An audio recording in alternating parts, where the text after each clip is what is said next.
हरे कृष्णा। मैं सुनील, एस्ट्रोलॉजर सुनील मेहरा, आपका अपने इस चैनल में बहुत बहुत स्वागत करता हूं। All of you are welcome here. So कैसे हैं दोस्तों आप लोग?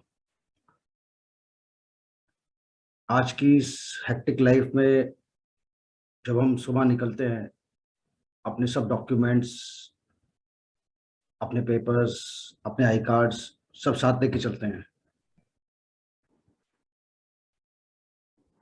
तो मेरे आई कार्ड से एक्चुअली पता लगता है कि मेरा नाम क्या है, मेरे बारे में बहुत सारी डिटेल्स पता लगती है। दोस्तों, उसी तरीके से वैदिक ज्योतिष शास्त्र जिसका हम अध्ययन करते हैं, जिसको हम मानते हैं, जो एक साइंस है, एस्ट्रो साइंस जिसे हम कहते हैं, वैलिडेटेड, प्रूवन, अपने आप में एक बहुत बड़ा ओशन है। उसी तरह उस ज्योतिष में भी एक इंसान की, मैं ये नहीं कहूंगा आई कार्ड, पर एक पहचान निकलती है जब हम उसकी कुंडली निकालते हैं। बहुत जगह सुनते हैं कि मेरे घर में एक बच्चे का जन्म हुआ,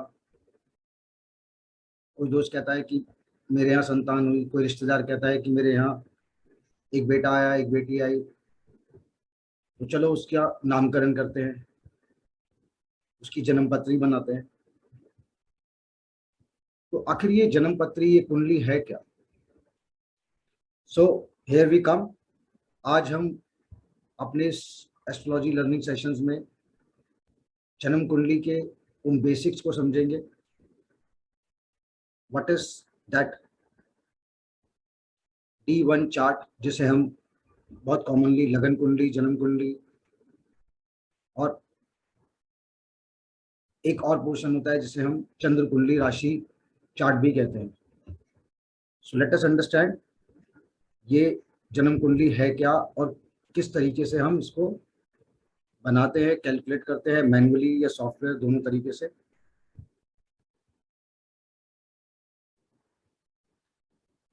दोस्तों, हमने समझा कि 9 ग्रह हैं, नक्षत्र हैं, 27 नक्षत्र हैं। तो इन सब बेसिक पिलर्स को जब हम लेते हैं, तो उसका आगे नेक्स्ट प्रोसेस क्या है? अगर हम वैदिक ज्योतिष शास्त्र में किसी भी तरीके की किसी व्यक्ति के बारे में प्रेडिक्शन करना चाहते हैं, उसके पास्ट, प्रेजेंट और फ्यूचर के बारे में किसी तरीके की एनालिसिस, उसकी प्रॉब्लम सॉल्विंग, उसको रेमेडीज देते हैं या उसकी भविष्यवाणी करने की कोशिश करते हैं, तो उसका एक आधार होना चाहिए। 9 ग्रह सेम है सारे संसार के लिए, नक्षत्र भी सबके लिए सेम है, पर जब हम बात करते हैं, हर व्यक्ति की एक अलग जन्म कुंडली बनती है।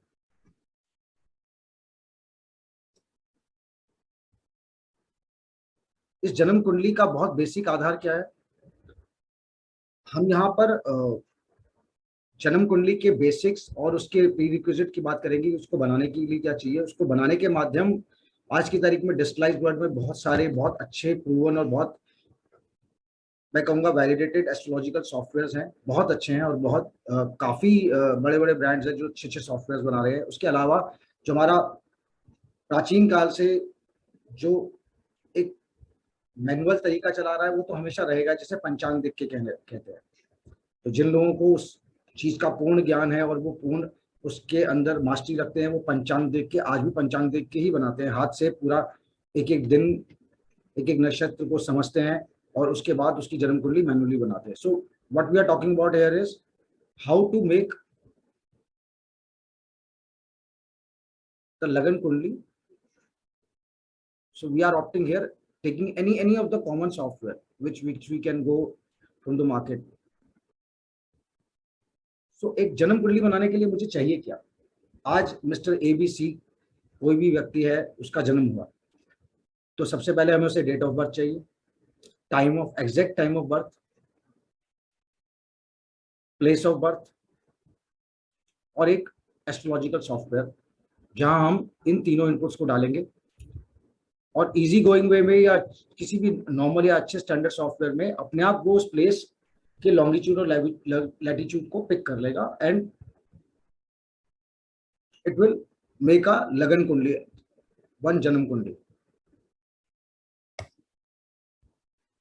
दोस्तों, इस तरीके से एक फॉर्मेट, एक पिक्टोरियल रिप्रेजेंटेशन रहता है किसी भी जन्म कुंडली का अगर आप कहीं भी खुद भी किसी सॉफ्टवेयर से, आज की तारीख में तो मार्केट में बहुत सारे फ्री वेबसाइट्स हैं जहां से बहुत अच्छी अच्छी तरीके से एक फ्री जन्म कुंडली निकल जाती है। प्रोफेशनल सॉफ्टवेयर भी हैं जो प्रोफेशनली एस्ट्रोलॉजर्स, हम लोग जब उसको यूज करते हैं तो we use it for very deep analysis also. But जन्म कुंडली का जो पहला चरण है, पहला स्टेप है, वो इसी तरीके से है। जब आप सारी डिटेल्स जो मैंने बताई आपको वो डालेंगे, तो इन सब डिटेल्स को डालने के बाद आप उसमें जन्म कुंडली कैलकुलेट करेंगे या क्रिएट करेंगे, then this kind of a chart will come. This is a blank chart. इसके अंदर सबसे पहले हम बेसिक समझेंगे कि ये एंटी क्लॉकवाइज मूव कर रहा है। यहां पर हम फर्स्ट हाउस को यहां से कंसिडर करते हैं, जहां पर फर्स्ट हाउस लिखा है। This means this is the लगन ऑफ दिस कुंडली। हर कुंडली में 12 भाव होते हैं। So second, the immediate second is the second house.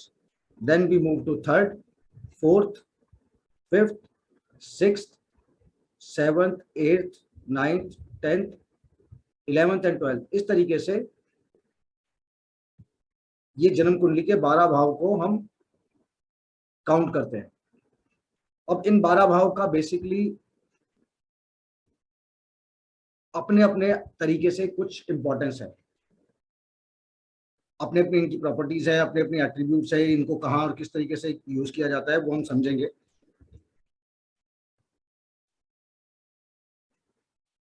जब एक जन्म कुंडली बनाते हैं जिस उसके अंदर हर भाव के बहुत बहुत सारी प्रॉपर्टीज होती हैं, वो अलग अलग एस्पेक्ट हमारी लाइफ के रिफ्लेक्ट करता है।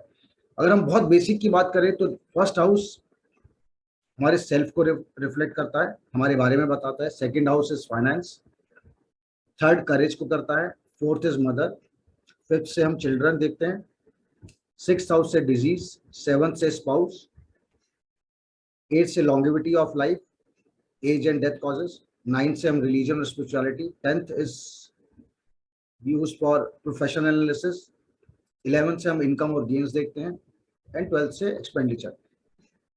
सो ये 12 भाव हमारे एक किसी भी एक व्यक्ति के बारे में, जब हम ज्योतिष शास्त्र की बात कर रहे हैं, ये हमारा ज्योतिष का एक, मैं कहूंगा एक तरीके से उसका आई कार्ड है कि वो डिफाइन कर रहा है। अगर हम ज्योतिष को एज ए साइंस यूज कर रहे हैं उस व्यक्ति के बारे में समझने के लिए, एनालिसिस करने के लिए, या उसको रेमेडीज या उसकी प्रॉब्लम्स के लिए कुछ रेजोल्यूशन देने के लिए, तो हम पर्टिकुलरली उसकी लगन कुंडली को सबसे पहले देखेंगे।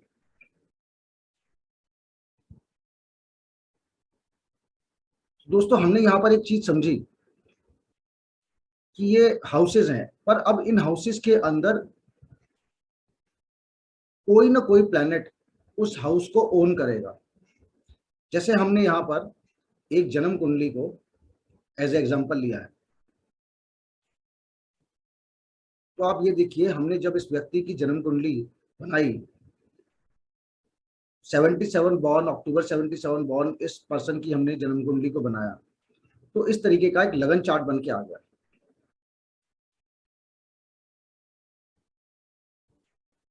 तो जब ये लगन चार्ट बना तो यहाँ पर हर बॉक्स में, हर पर्टिकुलर भाव में कोई ना कोई प्लैनेट विराजमान है। जिस वक्त उस पर्सन का जन्म हुआ, जिस समय पे हुआ, उसी पर्टिकुलर कैलकुलेशन और नक्षत्रों की पोजीशन और प्लैनेट्स किस भाव में बैठे हैं, किस नक्षत्र में बैठे हैं, और जो ये फर्स्ट हाउस आता है वहां पर कौन सा हाउस डिफाइन होगा, ये सब उस दिन के पंचांग के हिसाब से ऑटोमेटिकली फ्रॉम सॉफ्टवेयर या फिर हम मैनुअली डिफाइन करते हैं। सो जो ये पहला भाव है हमारा, अगर आप ध्यान से देखिए तो यहाँ पर 5 नंबर लिखा है। मैं यहाँ पे कहूंगा अभी आप 2 मिनट के लिए यहाँ पर प्लेस्ड प्लैनेट्स को इग्नोर कीजिए, सिर्फ इन भावों को देखिए। तो पहले भाव में मेरे पास 5 नंबर लिखा है और दूसरे में 6, तो 1 से 12 भाव होते हैं। तो यहाँ जो मेरा काउंट शुरू हो रहा है वो 5 से शुरू हो रहा है। Then 6 is my second house, 7th is my third, और 8th नंबर राशि जो है ये एक्चुअली सब राशिज के साइन है। That is my fourth, 9th में 5th आ गया, 10th में 6th में 10th, और 7th हाउस में 11th नंबर आ गया। सो इस तरीके से ये सारी सीरीज इन चार्ट में ऑलरेडी डिफाइंड है as per the day, time, place of birth, ये जन्म कुंडली बनी। अब इसका अर्थ क्या है? इसका बहुत सिंपल अर्थ है। हम फर्स्ट हाउस से लगन देख रहे हैं जिसे असेंडेंट कहते हैं। तो इस पर्सन का असेंडेंट लगन 5 नंबर है।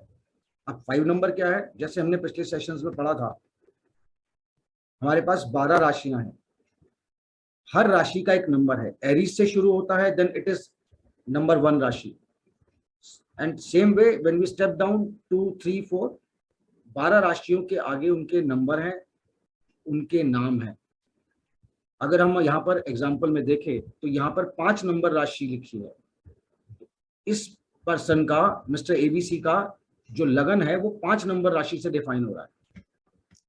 5 नंबर क्या है? लियो। तो ये सिंह लगन की राशि है। तो अगर हम देखेंगे इसके सेकंड हाउस का लॉर्ड क्या है? वो 6 नंबर है। 6 नंबर का प्लेनेट, 6 नंबर राशि कौन सी है? वर्गो। तो इसका जो सेकंड हाउस से रिलेटेड प्रॉपर्टीज और एट्रीब्यूट्स या प्रेडिक्शंस डिफाइन होंगी वो वर्गो के हिसाब से होंगी। सो दोस्तों, इसी क्रम में, इसी सीरीज में हर नंबर से हर एक राशि को हम समझेंगे कि उस हाउस को कौन सी राशि डिफाइन कर रही है, और ये बहुत सिंपल तरीके से हमारा लगन चार्ट हम समझ पाएंगे। मैंने अपनी जन्म पत्री खोली, उसमें देखा कि मेरे फर्स्ट हाउस में कौन सी राशि है, तो ये मेरे शरीर और मेरे लगन और मेरे व्यक्तित्व को डिफाइन करती है, सिंह राशि। सेकंड हाउस धन से रिलेटेड है, तो मेरे धन से रिलेटेड जो भी एस्पेक्ट्स हैं उसको कन्या राशि डिफाइन कर रही है, 6 नंबर की राशि।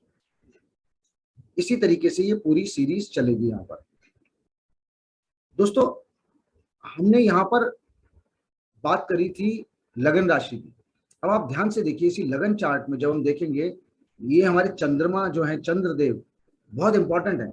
जिस भी राशि में ये बैठ जाते हैं, उस राशि, उस जिस हाउस में ये बैठे, मान लीजिए यहाँ पर ये हम देखेंगे, यहाँ पर 10 नंबर राशि में ये विराजमान है। 10 नंबर राशि क्या है? कैप्रिकॉर्न, यानी कि मकर राशि। तो जब हम जन्म कुंडली बनाते हैं, उसी वक्त हम पूछते हैं ना कि इस बच्चे की राशि क्या है। यहाँ पर 2 बातें मैं बहुत ध्यान से समझाना चाहूंगा। एक है जन्म कुंडली, लगन कुंडली। दूसरी है चंद्र कुंडली।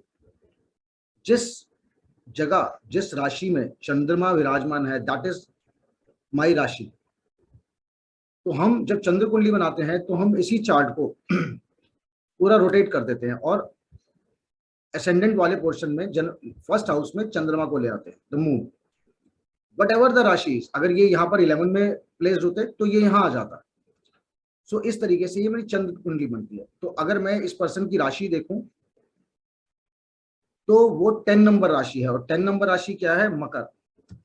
तो इनकी जन्म राशि जो हुई मकर हुई, उस समय, उस दिन में जो चंद्रमा जो विराजमान थे वो मकर राशि में थे, उसके अकॉर्डिंगली इसका प्लेसमेंट निकला है। और ये मकर राशि इनकी राशि होगी। उसी तरीके से जैसे हमने समझा था कि 27 नक्षत्र भी हैं, तो किस नक्षत्र में चंद्रमा विराजमान थे, तो वो नक्षत्र इस व्यक्ति विशेष से रिलेट करेगा कि इस नक्षत्र में इस प्राणी का जन्म हुआ है। अभी हम यहाँ पर लगन कुंडली और जन्म कुंडली के ऊपर मेन डिस्कशन करेंगे। सो दोस्तों, यहाँ पर मेरी राशि चार्ट बन गया। जब हम एनालिसिस की बात करते हैं, because both rashi, both charts are very important. From ages हम लोग राशि चार्ट को बहुत इंपॉर्टेंस देते हैं। किसी भी प्रकार के ट्रांजिट, किसी भी तरीके के प्रेडिक्शंस के लिए हम राशि को, 7.5 कैलकुलेशन वगैरह के लिए राशि को हम सबको बहुत बहुत स्पेसिफिकली देखते हैं। It is very important. Parallelly because हम लोगों ने ये भी समझा है कि मून का ट्रेवल और ट्रांजिट बहुत फास्ट होता है। सो उसी वजह से जो प्रेडिक्शंस हैं वहां पर जब हम करना चाहते हैं उस व्यक्ति विशेष के लिए, तो हम चंद्र कुंडली की बजाय लगन कुंडली को प्रेफरेंस देते हैं। दोनों ही कुंडलियां एक साथ पैरेलली समझी जाती हैं किसी व्यक्ति विशेष की प्रेडिक्शंस करने के लिए। स्पेसिफिकली जब गोचर और ट्रांजिट की बात करते हैं और बाकी तरीके की प्रेडिक्शंस करनी है, पर हम यहाँ पर बहुत सी मेजर प्रेडिक्शंस लगन चार्ट से देख के करते हैं। सो आइए दोस्तों, हम समझेंगे basically what is D1 chart, what is this लगन चार्ट, और इसकी हर हाउस की क्या इंपॉर्टेंस है।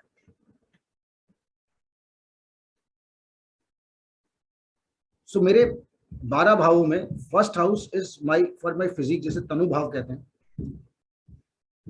सेकंड इज वेल्थ, धन भाव। Third is sibling. Fourth is मातृ, related to mother. Fifth is children, putra bhav. Sixth is enemies, debts. Seventh is spouse, married life. Eighth is longevity of life. Ninth, dharma. 10th is my livelihood, my profession, my karma. 11th is gains. And 12th is losses. So these are the basic. Again, as I mentioned earlier, her house बहुत बहुत सारे attributes, बहुत सारे aspect मेरी life के define कर रहा है। सो अगर मैं देख रहा हूँ ये सारे के सारे 12 भाव यहाँ पर विराजमान है, और इसके अंदर जो ग्रह हैं वो अलग से उसके बारे में डेफिनेशन दे रहे हैं, अलग से अपना इम्पैक्ट डाल रहे हैं। सबसे पहला मूल जो है कि उस हाउस का राशि ओनर कौन है, उसका लॉर्ड कौन है, उसकी वजह से, और उस लॉर्ड की, फॉर एग्जाम्पल यहाँ पर हम देख रहे हैं कि मेरा लगन का लॉर्ड 5th हाउस सिंह राशि है, तो सिंह राशि के लॉर्ड कौन है, सूर्य। तो इस व्यक्ति विशेष के लिए जो लग्नेश हैं वो सूर्य हैं। तो जब भी इस व्यक्ति विशेष की हेल्थ, उसकी लॉन्गेविटी और उसकी फिजिक और उससे रिलेटेड, उसकी पर्सनल आइडेंटिटी से रिलेटेड हम कुछ भी ज्योतिष शास्त्र के हिसाब से कुछ समझेंगे, एनालिसिस करेंगे या प्रेडिक्शन करेंगे, तो सन सिंह राशि का बहुत इंपॉर्टेंट रोल रहेगा। पैरेलली वो जो सन है वो कहाँ विराजमान है, किस जगह प्लेस्ड है। लाइक इनके सन जहाँ थर्ड हाउस में, थर्ड हाउस में, अपने ही हाउस से थर्ड में विराजमान है, 7th हाउस में। जो हम आगे चलेंगे कि ये इनकी, आगे चल के समझेंगे कि इनकी राशियां किस तरीके से होती है। यहाँ पर फॉर एग्जांपल ये सन डेबिलेटेड है, जिसे नीच राशि कहा जाता है। तो लग्नेश अपने से तीसरे में डेबिलेटेड हाउस में बैठे हैं, वीक हो गए हैं थोड़े से। तो ये इनकी हेल्थ और लॉन्गेविटी और इनकी पर्सनल आइडेंटिटी के बारे में सब जब समझेंगे तो सन और सन की स्ट्रेंथ समझेंगे। पैरेलली उस हाउस के अंदर कौन कौन से प्लैनेट बैठे हैं जो इस व्यक्ति विशेष के ऊपर अपनी स्ट्रेंथ, अपनी वीकनेस के हिसाब से इंपैक्ट डालते हैं। सो दोस्तों पहले हम हाउसेस की इंपॉर्टेंस समझेंगे कि इस हाउस का इंपॉर्टेंस क्या है। ascendant is the sign of zodiac which is rising in the eastern horizon at the time of occurrence of an event। जब बर्थ हो रहा है उस टाइम में ईस्टर्न हॉरिजन में जो साइन, जो जॉडिक साइन राइज कर रहा है, that comes as ascendant. When we call manually, तो मैनुअली जब हम पंचांग से और अब सब तरीके से देखते हैं बुक से, तो उस पर्टिकुलर समय में जो भी जॉडिक साइन ईस्टर्न हॉरिजन से राइज कर रहा है उसको हम असेंडेंट प्लेस करते हैं। लाइक हमने समझा कि मून जिस भी राशि में विराजमान होगा वो हमारी राशि होगी, बट लगन क्या बनेगा, और उसके बाद लगन के हिसाब से पूरे की पूरी चार्ट उसके अकॉर्डिंगली स्टेप डाउन होती जाएगी। तो असेंडेंट को हम फर्स्ट हाउस भी कहते हैं। दोस्तों हर हाउस का अपना ही अपना एक इंपॉर्टेंस है। So when we talk about aspects, every house, every भाव of my or anybody's janam kundli, lagan kundli is going to have a very important impact and aspect on different aspects of life. So we'll go through this. First house, when we talk about is, these are the general properties. It can be added into more number of aspects, but हम यहाँ basics की count कर रहे हैं, जहाँ पर first house यानी लग्नेश से हम physical appearance, body appearance, health को देखते हैं। समवेयर हम उसमें करेक्टर को भी ऐड करते हैं कि वो बंदा व्यक्ति विशेष का किस तरीके से, फॉर एग्जांपल अगर सिंह राशि का है या मंगल राशि का असेंडेंट है तो हो सकता है वो थोड़ा एनर्जेटिक, ओवर एनर्जेटिक हो या थोड़ा सा एग्रेसिव नेचर का हो। वो उस राशि के प्रॉपर्टीज पे डिपेंड करता है, पर्सन की इंटेलेक्ट। बिकॉज लग्नेश है, उसकी लाइफ का सबसे इंपॉर्टेंट एस्पेक्ट है, सबसे इंपॉर्टेंट जो जोन और हाउस है वो लग्नेश है। तो फर्स्ट हाउस को हम हमेशा ही इंपॉर्टेंस देते हैं और उसको बहुत डीपली समझने की कोशिश करते हैं, उस हाउस के ओनर को, उस हाउस में बैठे हुए प्लैनेट्स को और उस हाउस के ओनर की प्लेसमेंट को। Honour, dignity, prosperity, even longevity जो 8th हाउस से का गवर्न करती है, तो भी हम, बिकॉज अगर उसकी हेल्थ अच्छी नहीं है तो उसकी लॉन्गेविटी कैसे डिफाइन होगी। तो कहीं ना कहीं फर्स्ट हाउस को भी relate with longevity also. Second house is माई धन भाव। तो धन क्या है? मेरा ज्वेलरी, मेरी savings, precious stones. Second house, because हम जब काल पुरुष कुंडली में देखते हैं, वहां तो हम मेष राशि से स्टार्ट कर रहे हैं, पर जब हम जन्म कुंडली से देखते हैं तो हम अपने व्यक्ति विशेष के बॉडी पार्ट्स को भी इन्हीं भावों से देखते हैं। तो फर्स्ट हाउस जहां मेरे हेड को, मेरे सिर से स्टार्ट हो रहा है, वैसे ही second house goes to my mouth. So mouth is what? My food. जब मैं खाना खाता हूं, मैं टेस्ट करता हूं, so again my second house defines my eating habits. It is also related to my savings, cash, money availability. Also, second house is related to any kind of a negative impact happening with or from life partners, because second house is eighth from seventh house, और eighth को हम longevity या death से related या minus से related कहते हैं, क्योंकि ये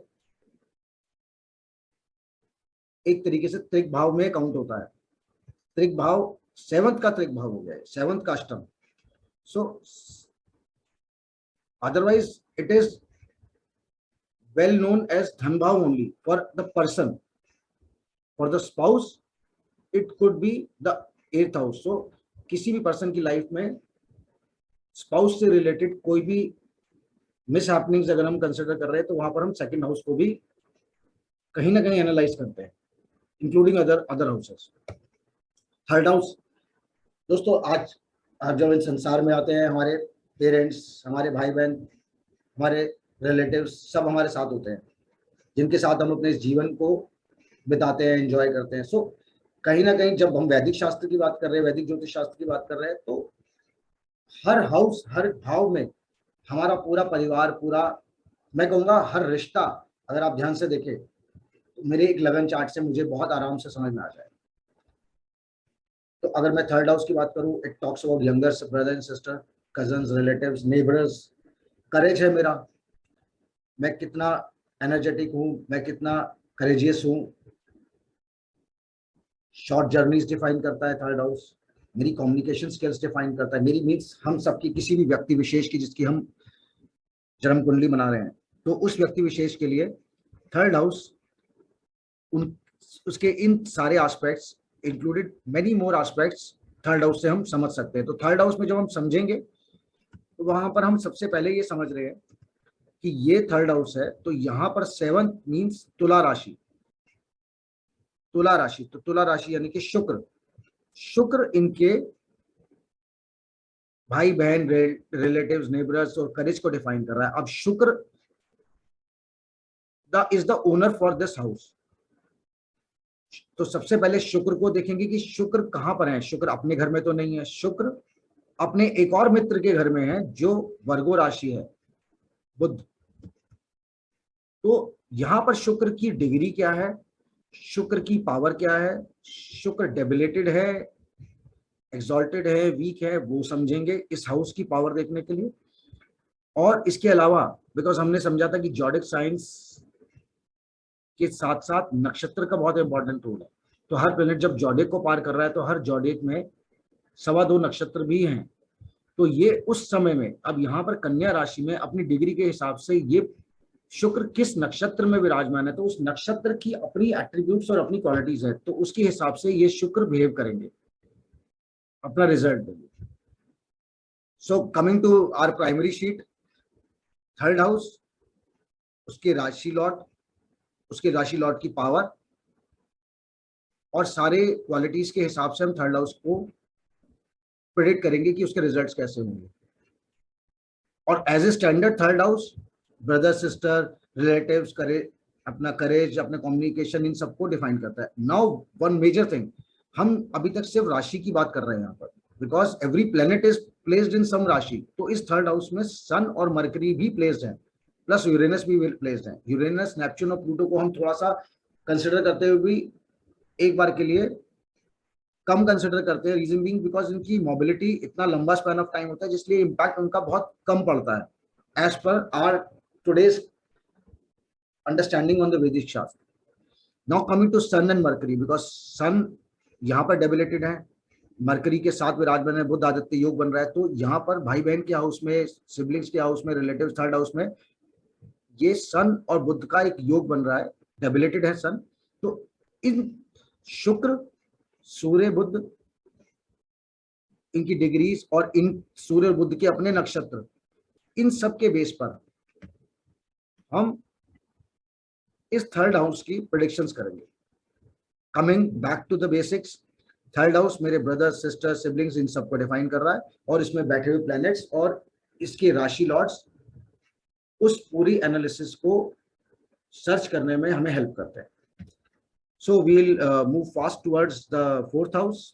Fourth house is majorly most important house in anybody's chart, क्योंकि इसे सुख भाव कहते हैं, मातृ भाव कहते हैं।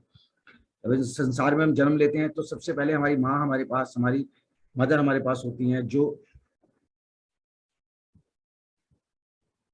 सबसे पहले हमें इस संसार में लाती है। तो हमें जो इस संसार में आने का जो सुख प्राप्त है वो हमें माँ से मिलता है। तो हमारा जो फोर्थ हाउस है वो हमारी माँ से रिलेटेड है। इसे मातृभाव प्लस सुख भाव भी कहते हैं। ये हमारे कन्वेंस, हमारे हाउस को डिफाइन करता है, हमारे घर को डिफाइन करता है, हमारे डोमेस्टिक एनवायरनमेंट को डिफाइन करता है, हमारी लैंड प्रॉपर्टीज को डिफाइन करता है, हमारी प्राइमरी एजुकेशन और हेरिडिटरी टेंडेंसीज को भी डिफाइन करता है। फोर्थ हाउस बहुत इंपॉर्टेंट है दोस्तों। आज की तारीख में सुख के लिए हम सब करते हैं। ये मेरा फोर्थ हाउस है। हम जिस मिस्टर एबीसी की यहाँ पर अगर बात करें तो इन एबीसी की जन्म कुंडली में फोर्थ हाउस के लॉर्ड है वृश्चिक राशि मंगल। अब मंगल कहाँ विराजमान है? मंगल यहाँ पर 12th हाउस में विराजमान। तो जब भी हम माता से रिलेटेड, माता की हेल्थ से रिलेटेड, इनके हाउस प्रॉपर्टी से रिलेटेड बात करेंगे तो इन व्यक्ति विशेष की इस राशि में बैठे हुए प्लेनेट, यहाँ कोई प्लेनेट नहीं बैठा एक्सेप्ट नेपच्यून, प्लस मंगल जो इनके ओनर है, जो यहाँ डेबिलेटेड बैठे हैं, उनकी पोजीशन को देख के हम इस फोर्थ हाउस के रिजल्ट्स को प्रेडिक्ट करेंगे।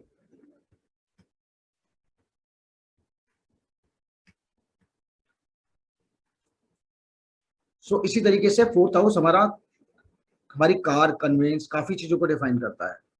क्योंकि जब हम डोमेस्टिक एनवायरनमेंट में रहते हैं तो हमारी सुख और शांति बहुत इंपॉर्टेंट होती है। हमारे फैमिली में, हमारे घर में कितना प्रेम है, किस तरीके से हम वहाँ सुकून से रहते हैं। यदि यहाँ कोई मेलेफिक प्लेनेट बैठा है तो हमारे घर के एनवायरनमेंट में, हमारे सुख के भाव में हमेशा कमियां होंगी। यहाँ कोई शुभ प्लेनेट बैठे है, यहाँ एक स्ट्रॉन्ग एस्पेक्ट है इस प्लेनेट के ऊपर, शुभ एस्पेक्ट्स हैं इस हाउस के ऊपर, तो मेरा घर का एनवायरनमेंट हमेशा हैप्पी और प्रॉस्परस रहेगा। परंतु यदि किसी व्यक्ति के फोर्थ हाउस में चैलेंजेस हैं, किसी भी नेगेटिव एस्पेक्ट के, मैलेफिक प्लैनेट्स के, तो वहां सुख भाव में कमी आ जाती है। फिफ्थ हाउस को देखेंगे। फिफ्थ हाउस मैरिज होती है, फैमिली बढ़ती है, तो सबसे पहले हमारी लाइफ में बच्चे आते हैं। प्रेगनेंसी और चिल्ड्रन और किड्स की जब बात करते हैं, that is fifth house is one of the important house which is not only related to children, also to our intelligence, any person's intelligence, fame. Even when we talk about our affair, our love affair, our inclination toward any person, our affection, हम किसी व्यक्ति के प्रति, व्यक्ति विशेष के प्रति कहीं ना कहीं जब अट्रैक्ट होते हैं, उनके साथ हमारे एक अच्छे रिलेशनशिप बिल्ड होते हैं। तो fifth house is one of the main house जहां हम अपने रिलेशन की बैलेंसिंग को समझते हैं। इट इज ऑल्सो आर प्रारब्ध।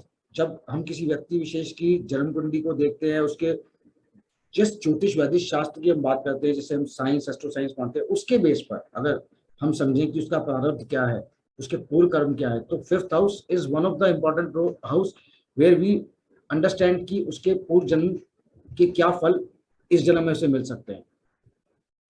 Also, this house helps in succession, competition. I can say not completely into betting, but एक तरीके से स्पेकुलेशन और लक फैक्टर को सपोर्ट करता है फिफ्थ हाउस, तभी हम आगे बढ़ पाते हैं। So fifth house is kids, intelligence, our relationship, Balancing in relationship, plus and minus are prarabdha, past karma. Then sixth house, जिसे हम डिजीज, डेप्थ, डिस्प्यूट्स, कहीं ना कहीं चोट लगना, इंसिडेंट्स, थेफ्ट, एनिमीज सबसे रिलेट करते हैं. Our one of the important relation, which is our maternal uncles, maternal relatives, all are basically seen by the sixth house only. Even our service, subordinates, tenants, we check the sixth house for same. Sixth house का बहुत important role रहता है आज की तारीख में. जब हम डेप्ट, डिजीज, एनिमीज और चैलेंजेस से फंसते हैं, किस तरीके के बुरे समय से निकलते हैं, तो सिक्स्थ हाउस एक वो हाउस है जो हमारे उस बुरे समय की डेप्थ, उसकी इंटेंसिटी को बताता है, वो कितना बढ़ सकता है, कितना हम उसको हैंडल कर सकते हैं. So sixth house is the key house. जब हम किसी भी अपनी लाइफ के चैलेंजेस को, प्रॉब्लम्स को देखना चाहते हैं, तो we must see the sixth house. Even it is actually not only talking about the bad aspects. When we talk about the good aspects also, because sixth house is the ninth from 10th. तो मेरे job, मेरी profession का, जिस पे हम अभी आएंगे, उसका भाग्य है. सेवंथ हाउस, लाइफ बढ़ती है, फैमिली बढ़ती है, हम मैरिज करते हैं, लाइफ के दूसरे चैप्टर में एंटर होते हैं, which is a very beautiful part of our life. जब हम जन्म कुंडली बनाते हैं, हम आज के समय में और बहुत सालों से, कई हजार सालों से, कहीं ना कहीं मैच मेकिंग एक बहुत इंपॉर्टेंट एस्पेक्ट रहा है लाइफ में. जिस वैदिक ज्योतिष शास्त्र को जो समझते हैं और मानते हैं, वो जो उसको फॉलो करते हैं, मैं उनकी बात कर रहा हूँ यहाँ पर. तो कहीं ना कहीं मैच मेकिंग जब हम करते हैं, उसमें बहुत सारे चीज़ों से हम मैच करते हैं. That is a different process again, different chapter again. But वो मैच है किस लिए? हमारी लाइफ पार्टनर के लिए, आइदर मेल और फीमेल. तो अगर मैं अपनी या किसी व्यक्ति विशेष की लाइफ में मैरिटल सुख या स्पाउस की कैरेक्टरिस्टिक्स या उनके बारे में, उनके उनके उनके थॉट्स के बारे में, वो किस तरीके के व्यक्ति विशेष होंगे, वो उनका मन कैसा होगा, वो किस तरीके की उनकी लाइकिंग्स होंगे, ओवरऑल एस्पेक्ट समझना चाहता हूँ. तो in that case seventh house is the only house which can help us in the first go to understand the marital part of any person's life. So any person's seventh house defines marriage, spouse, marital bliss, personality of his or her spouse, as well as because it is a partnership house. Life partner के अलावा हम business partnership की बात करते हैं. I start or anybody start with some kind of a partnership with anybody. So again, that partner can be seen by the seventh house. So open enemies, litigations, challenges coming to life. So influence, person's influence in foreign country. Fame is also somehow related to this also. There are other houses which define the fame, including first house as well as fifth house. So seventh house also, because obviously when we talk about marital life also, so when we start with this chapter, so it is a plus aspect of our life. So obviously it is added to a fame also. It is also added to a good deed in our life, a next chapter. So कहीं ना कहीं हमें उस सबके positive results भी मिलते हैं. I told you in beginning, we are not discussing in depth, but again, every house is somehow related to my or anybody's physical body organs. From started from first, then head, then second, tongue, face. So similarly, when we talk about our private body parts, seventh house is the key house which defines our urinary and sexual organs, health, disease related to them, as well as, because that's why it is again related to marital bliss also. So when we talk about the marital bliss, we see the seventh house position also. Eighth house, हम इस संसार में आए हैं, हमें हमारा एक समय लिखा है, एक निर्धारित है, प्रारब्ध है. We don't say we talk about predicting anybody's life or counting any life span of life time, हम यहाँ पर किसी की लाइफ स्पैन को काउंट करने की बात या प्रिडिक्शन करने की बात नहीं कर रहे हैं। स्टिल जब हम लाइफ और हेल्थ से रिलेटेड चैलेंजेस आते हैं, इश्यूज आते हैं, and we take the help of Vedic astrology, then we see the eighth house to understand where the challenges, health issues, or say some accidents, some mishappenings is happening. So we try to understand from the eighth house the longevity of life.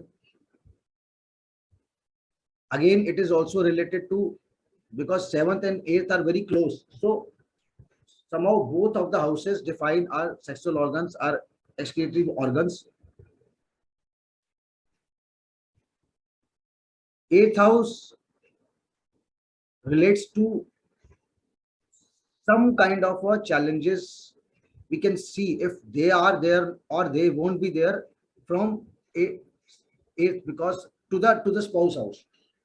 If we understand कि मेरे life में या किसी बंदे की life में किसी extra marital affair से रिलेटेड कोई चैलेंजेस है, तो उसके लिए भी हम एट्थ हाउस को भी एनालाइज करते हैं, including other houses. We see the position of Venus, Mars as well as eighth house and other houses also, because again it is related to both 7 and 8 are related to the body organs. So kind of marital bliss is seen by both houses. When we talk about obstacles, accidents, unearned money, inheritance, किसी व्यक्ति विशेष को किस तरीके की inheritance के chances बन सकते हैं, अगर हम ज्योतिष वैदिक शास्त्र के हिसाब से देखें तो हम एट्थ हाउस को उसमें सबसे पहले कंसिडर करते हैं, because it is inheritance or unearned money. Where we talk about will insurance money also, somebody gets a claim, somebody gets a mediclaim, somebody gets a health claim, so उसको health claim में challenge नहीं आएगा या उसको health claim से एक support मिलेगा. हम यहाँ पे सपोर्ट की भी बात कर रहे हैं, because it's not always getting some kind of a gain only. So eighth house is helping him during his tough times. He gets some insurance claims, some inheritance.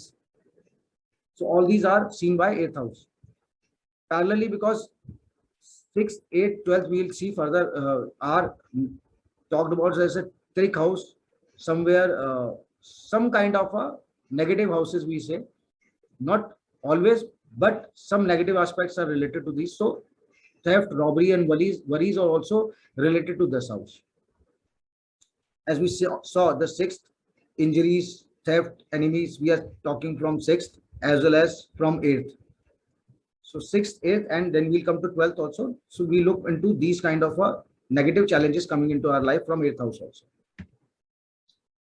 9th house is fortune, destiny, long journeys, spiritual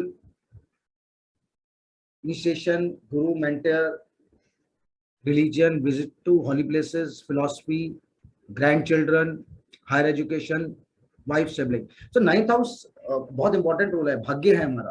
किसी व्यक्ति की विशेष की अगर मुझे भाग्य देखना है, अगर भाग्य साथ नहीं देगा, आप मेहनत के बिना कुछ नहीं मिलता. बहुत मेहनत हमारी लाइफ का इंपॉर्टेंट पार्ट है. हम प्लान करते हैं, we do the actions, we try to execute it, we fail, we redo it, we again fail, we again redo it, and that is an old saying, try again, you will get a success. But there are other lot of people when we say यार तूने तो एक बार में deal close कर दी, तूने तो you got so luck that you won every good aspect of life. So that is the destiny house. कुछ लोगों की जिंदगी में उनका भाग्य उनका बहुत साथ देता है, और कभी कभी कुछ लोग बहुत मेहनत कर रहे होते हैं, बहुत अच्छा कर रहे होते हैं, तब भी उनका भाग्य उनका साथ नहीं देता. वो अलग बात है कि कर्म से उस भाग्य को हमेशा बदला जा सकता है. स्टिल जब हम ज्योतिष शास्त्र की बात करते हैं, वैदिक ज्योतिष की बात करते हैं, we understand the fortune by the 9th house, his spiritual inclination, किस तरीके के रीजनल रिलीजियस एस्पेक्ट्स और एट्रीब्यूट्स हैं उस पर्सन में. Grand children, because it is fifth from fifth, so grand children को भी हम 9th हाउस से देखते हैं. And one of the major aspect is it is higher education, because without education in today's world we are moving toward nothing actually.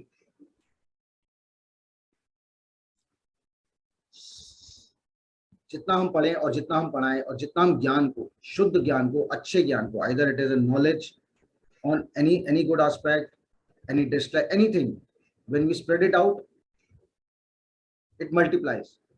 उसी तरीके से when we talk about our individual life, we want कि हमने primary education की, then we want to have a higher education, then again higher and higher. So this house defines my or anybody's higher education. Parallelly, some kind of a long travel also, because mostly uh, or sometimes higher education takes us to travels also. Seventh, say third is brother and sister. So wife sibling are seen by ninth house. हमारे wife के जो brother and sister है और sibling के spouse को भी हम ninth house से देखते हैं, बिकॉज थर्ड से सेवंथ है ninth house. Seventh is marital house. Tenth house की हाउस ऑफ आवर लाइफ. इस जन्म में कर्म बहुत इंपॉर्टेंट है. बिना कर्म के हमारा जीवन का जो आधार है वो हिल जाता है और हम उसमें आगे मूव नहीं कर पाते. सो कर्म कब हमारा किस जगह किस दिशा में हमें लेके जा रहा है, which profession we are moving ahead. There lot of times we see we start with some profession, we opt for some profession, and we incidentally, with luck or with will or with intention, we move to some other profession. So all these things are predefined or well defined in our chart through the 10th house. So 10th house का जो Lord है, उस house की Lord की placement, उस house में बैठे हुए प्लैनेट्स प्लस उस हाउस को एस्पेक्ट करते हुए planets, they define the profession, type of work person can do, should do, fame, because once we work we get a fame and power and position, authority, as well as honor. And one of the important house, because this house is related to father also. So seventh from fourth, so it's seen as father's house. Though we see ninth house as also father of house, because it's guru's house and father is our first guru to lead, to let us know how to lead the life, as well as we see the 10th house also for father. Success in job, जब आप job करेंगे, business करेंगे, काम करेंगे, तो उसकी success भी यही हाउस डिफाइन करेगा. इस हाउस में बैठे हुए प्लैनेट्स, इस हाउस पे एस्पेक्ट करते हुए planets. So 10th house is Karma. 11th house, काम करेंगे, पैसा भी चाहिए, गेन भी चाहिए. मंथली पूरे 30 दिन काम किया, सैलरी नहीं आई तो कैसे चलेगा. सेल करी और लॉस हो गया, प्रॉफिट की बजाय लॉस में बिक गया सामान. So how will understand that. So again, there are many other houses also which tell us the money gains, but 11th it is the second from 10th. तो मेरे कर्म का जो धन भाव है, that is 11th. So it is my gains, it's our income, it's prosperity, and one of the major, very main and important aspect, friends. Family से जिंदगी है, सेम टाइम भी से दोस्तों से जिंदगी है. इस जीवन को जब हम चलाते हैं, साथ साथ चलते हैं, बच्चे हैं, बड़े होते हैं, school, college, profession, so we need lot of friends. So some are professional friends, some are close friends. So actually when we talk about friends in our life, we see the 11th house, our elder brother and sisters, our recovery from illness. 6th house ने मुझे बीमार किया, किसी ABC को बीमार किया, तो 6th से जब मैं रिकवरी देखना चाहता हूं, 6th से 6th मतलब 6th का अपना शत्रु. 6th is enemy house, so 6 का 6 is 11. So it is helping me to understand the recovery from illness. 11th is 7th from 5th house. So when we see our son-in-law, daughter-in-law, the marital spouse partner of our children, our kids, daughter or son, we see 11th house also. So any kind of desires and success we see from 11th house. Last not the least, इस जीवन चक्र का last जो पड़ाव आता है वो हमारा, हम सब जानते हैं कहाँ आता है. जन्म से लेकर हमें इस जीवन की पूरे सर्कल को कहीं ना कहीं हर इंसान का एक क्लोज करने का टाइम होता है. तो व्हेन वी से from first the life starts, तो somehow we understand 12th is ending of that cycle of all 12 houses. So primarily we understand the punishments, confinement, expenditures, हमारे losses हमारी life में, long journeys, long travels. 12th house is our sleep. So obviously when we talk about sleep, it talks about our bed pleasures, challenges are in our marital life, our sleeping comforts, and separation from own people, and above all, last but not the least, it's the moksha house which I started with. So moksha of this Janam is defined and understood by the 12th house. We don't say it defines the cause of death or death time, but somehow it relates to the moksha of this life.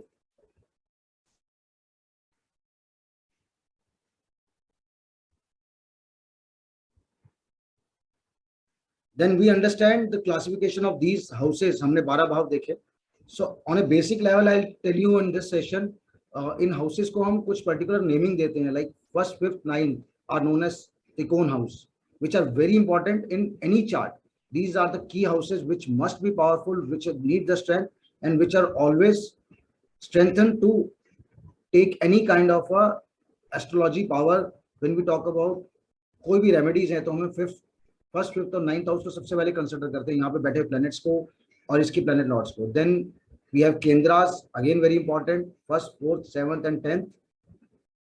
Then त्रिकस्थाना, which we said these 6th, 8th and 12th house, as we have understood about their attributes and qualities, enemies, longevity and losses. So these are three houses. Somehow negative aspects of our life are understood by these planets. It's not that these houses will always give negative, but to understand the negative in life or challenges in life, we closely analyze these houses. So same way we have Tishdai houses, then Upacha houses and Marakasthans. So Tishdai is 3, 6, 11, Upacha is 3, 6, 10, 11, and Marak is 2, 7. So we'll give you a specific session on these houses and how particular these houses and the planets in these houses work in another session. For that, please go through my another session on these houses. So दोस्तों, hope करता हूँ आपको मेरा इस जन्म कुंडली लगन कुंडली के ऊपर ये एक छोटा सा बेसिक लर्निंग सेशन अच्छा लगा होगा, अच्छे से समझ आया होगा. I am trying to make it very simple for a common man to understand. जब भी हम किसी एस्ट्रोलॉजर, किसी पंडित जी या किसी भी ज्योतिष के ज्ञानी व्यक्ति से मिलेंगे और बात करेंगे, या हम स्वयं भी से समझना चाहेंगे, तो अपनी जन्म कुंडली जो किसी भी अच्छे से सॉफ्टवेयर से हम निकाल सकते हैं या हमारे पास बनी होगी, उसको देख के हम समझ सकते हैं कि हम एक्चुअली क्या बात कर रहे हैं, कि मेरा लगन क्या है, मेरा धन भाव का लॉर्ड कौन है, मेरी मैरिटल लाइफ जब होगी तो उससे रिलेटेड प्लेनेट कौन है. So idea is to simply understand इतने समय से जिस हम जन्म कुंडली की बात कर रहे हैं वो है क्या, और उसके उन 12 भावों के पर्टिकुलर प्रॉपर्टीज क्या है. दोस्तों, ज्योतिष एक विश्वास और बिलीफ है, जहां पर हम उस वैदिक ज्योतिष शास्त्र जो हमें धरोहर मिली है हमारे सेजेस से, और it's well prove, huge research had been done and still going on, जहां हम उसको और डीपली, बिकॉज आज हमारे पास डिजिटलाइज वर्जन हैं, सॉफ्टवेयर हैं, जहां हम 1 मिनट में शोडस वर्क और बहुत सारे चार्ट्स और बहुत डीप कैलकुलेशंस कर लेते हैं. So it takes very less time for us to get on to very specific things. तो पॉइंट हियर इज कि पहले हमें ज्योतिष पे पूर्णतः विश्वास करना है, समझना है. It's a science, it's a faith. Then just simply understand कि ये काम कैसे करता है, इसका मूल, इसका रूट्स हैं क्या। तो दोस्तों, मेरे इस चैनल को और मेरे इस सेशन को समय देने के लिए बहुत बहुत धन्यवाद। आपका समय हर समय शुभ हो, और मैं चाहूँगा आप ज्योतिष के इस ज्ञान को प्राप्त करके अपने जीवन में हर उन्नति और तरक्की को प्राप्त करें। बहुत बहुत धन्यवाद।